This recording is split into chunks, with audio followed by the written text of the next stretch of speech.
কি হলো? কিরে, এত বাতাস আসছে কোথা থেকে হঠাৎ করে? এই হুজুর দাঁড়ান। হ্যাঁ, দয়া করে আপনি লাল দাগ পার হবেন না। লাল দাগ পার না হলে তো আমি ওই গ্রামে ঢুকতে পারবো না। ওই গ্রামে একটাও মানুষ নেই। মানুষ নেই? কি বলেন? না মানে মানুষ আছে, কিন্তু ওরা সবাই মুনাফিক। আমি আল্লাহর দ্বীনের দাওয়াত দিতে এসেছি, আর আমি বিশ্বাস করি আল্লাহ তাআলা নিশ্চয়ই আমাকে সহযোগিতা করবেন। দাঁড়ান হুজুর দাঁড়ান।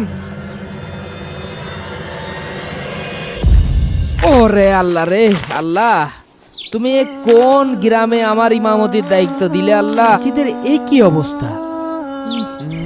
এখন এমন সুন্দর করে একটা আজান দেব, গ্রামের সব ময়মুরব্বীরা মসজিদে চলে আসবে।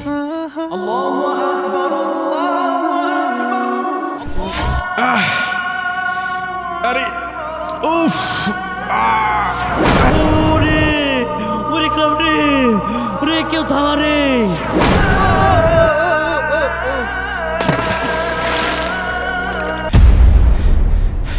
আরে রক্ত